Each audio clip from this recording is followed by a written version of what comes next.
നമസ്കാരം.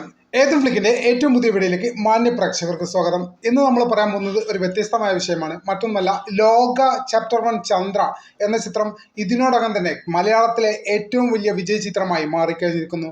കളക്ഷന്റെ കാര്യത്തിലും ഫുട്ഫോളിന്റെ കാര്യത്തിലും എല്ലാത്തിലും ലോക തന്നെയാണ് നിലവിലെ സാഹചര്യത്തിൽ മുന്നിട്ട് നിൽക്കുന്നത്. എന്നാൽ ഇത്ര വലിയൊരു വിജയം ലോക ഉണ്ടാക്കിയതിനു ശേഷം ലോകയുടെ വിജയത്തിന്റെ ക്രെഡിറ്റ് എടുക്കാൻ കുറെ പേര് ഇറങ്ങിയിട്ടുണ്ട്. അതിൽ പ്രത്യേകിച്ചും സിനിമയിൽ നിന്ന് അകത്തു നിന്നുള്ള ഒരു സംഘടനയാണ്. ഒരു ഫെമിനിസം ആസ്പദമാക്കി രൂപം കൊണ്ട ഈ സംഘടന അവർ കാരണമാണ് ലോകയ്ക്ക് ഇത്ര വലിയ വിജയം ഉണ്ടായത് എന്നൊക്കെ വാദിക്കുന്നുണ്ട്. എന്തർത്ഥത്തിലാണെന്ന് മനസ്സിലാവുന്നില്ല. ഇതുപോലെ മലയാള സിനിമയിൽ സ്ത്രീകളുടെ ഒരു കൂട്ടായ്മ ഉണ്ടായി കഴിഞ്ഞിരിക്കുന്നു, അതുകൊണ്ട് ലോക എന്നൊരു ചിത്രം ഇറക്കിക്കളയാം എന്ന് അതിന്റെ സംവിധായകൻ ചിന്തിച്ചോ അല്ലെങ്കിൽ അതിന്റെ പ്രൊഡ്യൂസറായ ദുൽഖർ സൽമാൻ ചിന്തിച്ചോ എന്നാണ് എനിക്ക് മനസ്സിലാവാത്തത്.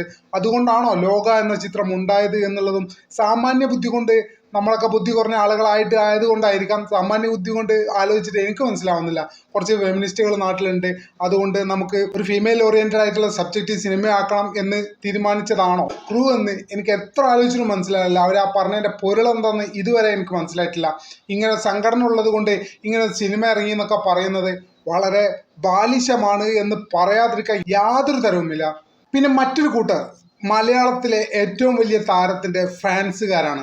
ഈ ഫാൻസുകാരുടെ പ്രത്യേകത എന്തെന്ന് വെച്ചാൽ, ഇവർ ഓൺലൈനിൽ വന്ന് മോഹൻലാലിനെ തെറി പറയുകയും മോഹൻലാലിന്റെ കുടുംബത്തെ ചീത്ത പറയുകയും മോഹൻലാലിന്റെ സുഹൃത്തുക്കളെ കുറ്റം പറയുകയൊക്കെ ചെയ്യുന്ന ഒരു പ്രത്യേകതരം അസുഖം ബാധിച്ച ഒരു തരം മനോരോഗികളാണ് ഇവർ വന്നിട്ട് ലോകയുടെ ക്രെഡിറ്റ് അടിച്ചെടുക്കാനും അതുവഴി മോഹൻലാലുമായി ബന്ധപ്പെട്ടവരെ, അദ്ദേഹത്തിന് മോഹൻലാലിന്റെ ഫാൻസ് ആവാം അല്ലെങ്കിൽ അദ്ദേഹവുമായി ബന്ധപ്പെട്ടവരെ പരിഹസിക്കാനുള്ള അവസരമായിട്ട് എടുത്തിരിക്കുന്നു.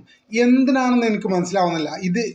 ഈ പ്രമുഖ താരത്തിന്റെ ഫാൻസ്, ഈ പ്രമുഖ താരത്തിന്റെ എന്തെങ്കിലും നേട്ടം, പ്രമുഖ താരത്തിന്റെ എന്തെങ്കിലും കോൺട്രിബ്യൂഷൻ ലോക ചാപ്റ്റർ 1 ചന്ദ്ര എന്ന ചിത്രത്തിന് ലഭിച്ചിട്ടുണ്ടോ എന്നും എനിക്കറിയില്ല. സൂക്ഷ്മമായി നമ്മൾ പരിശോധിച്ചാൽ മനസ്സിലാക്കും ഈ പ്രമുഖ താരത്തിന്റെ യാതൊരു പങ്കും ഈ ചിത്രത്തിൽ ഇല്ല എന്നതാണ്. പിന്നെ എന്തിനാണ് ഇതിന്റെ പേരിൽ ഇവർ ക്രെഡിറ്റ് എടുക്കാൻ നടക്കുന്നത് എന്ന് മനസ്സിലാവുന്നില്ല. നിങ്ങൾ ആലോചിക്കണം, 10-50 വർഷമായി മലയാള സിനിമയിൽ അഭിനയിച്ചു കൊണ്ടിരിക്കുന്ന ഒരു പ്രമുഖ താരം താരതമ്യേന പുതുമുഖങ്ങളായ നസ്ലന്റെയും കല്യാണി പ്രിയദർശന്റെയും പേരിൽ ക്രെഡിറ്റ് ഓസിന് അടിക്കാൻ വരുന്നു എന്ന് പറഞ്ഞാൽ അവരുടെ ഒരു ഗതികേട് നിങ്ങളൊന്ന് ആലോചിച്ച് നോക്ക്. ഇത്രയും ഗതികെട്ടൊരു ഫാൻസ് ലോകത്ത് ഏതെങ്കിലും സൂപ്പർ താരത്തിനോ അല്ലെങ്കിൽ സൂപ്പർ അല്ലാത്ത താരത്തിനോ ഉണ്ടാവുമെന്ന് ഞാൻ വിചാരിക്കുന്നില്ല. എന്തൊരു അവസ്ഥയാണിത്. ലോകത്ത് എവിടെയെങ്കിലും ഉണ്ടാവും അത്? 10-50 വർഷമായി ഇൻഡസ്ട്രിയിൽ പ്രവർത്തിക്കുന്ന ഒരാള്, മലയാള സിനിമയിലെ പ്രധാന നടന്മാരിലെ ഒരാള്, അദ്ദേഹത്തിന് എന്തെങ്കിലും ക്രെഡിറ്റ് എടുക്കാൻ വേണ്ടി നിലവിൽ വലിയ വിജയമായിക്കൊണ്ടിരിക്കുന്ന ഒരു ചിത്രത്തിന്റെ പേരിൽ ഓസ് അടിക്കാൻ വരുന്നു എന്ന് പറഞ്ഞാൽ എത്ര ബാലിശമാണെന്ന് നിങ്ങൾ ആലോചിച്ച് നോക്ക്. നിലവിൽ കേരളത്തിൽ പെറ്റ് ഡിറ്റക്റ്റീവ് എന്ന ചിത്രം വലിയ കളക്ഷനുമായി മുന്നേറിക്കൊണ്ടിരിക്കുകയാണ്. ആ ചിത്രം ഏതെങ്കിലും രീതിയിൽ എന്തെങ്കിലും ഒരു റെക്കോർഡ് നേടുകയാണെങ്കിൽ ഈ പറയുന്ന ഓസിന് ക്രെഡിറ്റ് എടുക്കാൻ നടക്കുന്ന ടീം ആ സിനിമയുടെ ട്രെയിലർ ഞങ്ങളുടെ സൂപ്പർ താരമാണ് ഷെയർ ചെയ്ത് അതുകൊണ്ടാണ് ആ സിനിമ ഹിറ്റ് ആയത് എന്നും പറഞ്ഞ് ക്രെഡിറ്റ് എടുക്കാൻ വരുമെന്ന കാര്യത്തിൽ യാതൊരു സംശയമില്ല. ഇങ്ങനെ കുറെ ഓസന്മാർ, സ്വന്തമായിട്ട് എന്തെങ്കിലും നേടാൻ കഴിവില്ലാത്തവർ, കണ്ടവൻ നേടിയതിന്റെ ക്രെഡിറ്റ് അടിക്കാൻ നടക്കുന്നവർ, എത്ര അധമന്മാരാണ് ഇവരെന്ന് നിങ്ങളൊന്ന് ആലോചിച്ച് നോക്ക്. മോഹൻലാൽ അല്ലെ അദ്ദേഹത്തിന്റെ ആരാധകരുമായി ബന്ധപ്പെട്ട് പറയുകയാണെങ്കിൽ അവർക്ക് ഏതെങ്കിലും ഒരു റെക്കോർഡ് വന്നാൽ അതിന് ഫ്രസ്ട്രേറ്റഡ് ആണ് ആളുകളാണ് എന്ന് വ്യക്തിപരമായിട്ട് ഒബ്സർവ് ചെയ്തപ്പോൾ ഒരിക്കലും അങ്ങനെ തോന്നിയിട്ടേ ഇല്ല.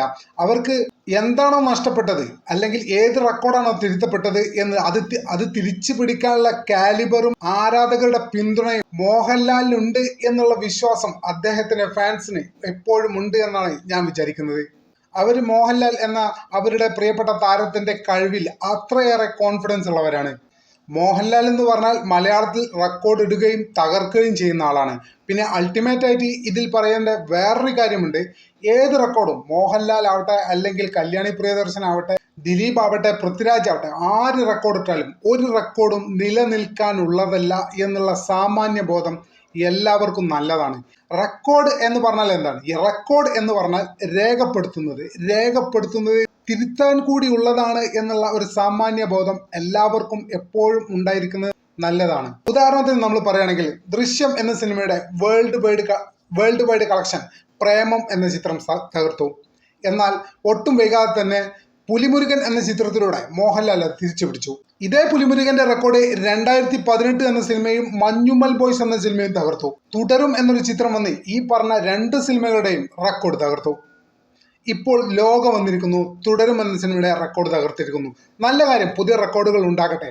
പക്ഷേ ഇതിന്റെ പേരിൽ ഫാൻ ഫൈറ്റ് നടത്താനും പരസ്പരം ചീത്ത വിളിക്കാനും നടക്കുന്ന ആളുകളുടെ പ്രധാന നടൻ കേരള ബോക്സ് ഓഫീസിൽ ഇന്നേ വരെ കേരള ബോക്സ് ഓഫീസിൽ മാത്രമായി 30 കോടി പോലും നേടിയിട്ടില്ല എന്നുള്ള ദാരുണമായ സത്യം നിങ്ങൾ മനസ്സിലാക്കണം.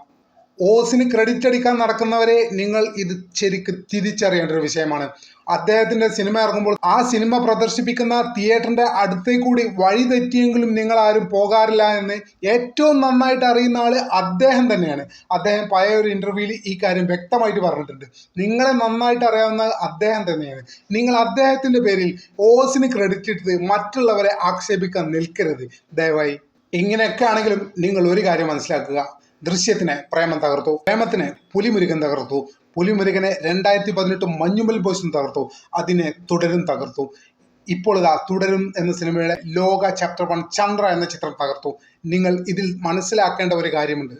എപ്പോഴും ഓപ്പോസിറ്റ് ഒരാളേ ഉള്ളൂ, മറുഭാഗം ആളുകൾ മാറി മാറി വരുന്നു എന്നുള്ള ഒരു യാഥാർത്ഥ്യം ഇവിടെ നിങ്ങൾ മനസ്സിലാക്കേണ്ടതുണ്ട്. ഓപ്പോസിറ്റ് നിൽക്കാൻ പോയിട്ട് 10ൽ ഒരാളായി പോലും ഇതുവരെ നിൽക്കാൻ കഴിയാത്ത നിങ്ങളുടെ സ്റ്റാറിന്റെ ഗതികേട് നിങ്ങൾ മനസ്സിലാക്കുക. ഞാൻ മലയാളത്തിലെ ഏതെങ്കിലും മഹാനടന്മാരെ ആക്ഷേപിക്കുകയല്ല. അവരുടെ പേരിൽ മറ്റുള്ളവരെ ആക്ഷേപിക്കാൻ നടക്കുന്ന എംബോക്കികളെയാണ്, വ്യക്തമായിട്ട് പറയുന്നു, എംബോക്കികളെയാണ് നമ്മൾ പറയുന്നത്. ഒരു ഭാഗത്ത് മാറി മാറി പുതിയ റെക്കോർഡുകൾ വരുമ്പോൾ മറുഭാഗത്ത് ഒരൊറ്റ പേരേ ഉള്ളൂ, മോഹൻലാൽ.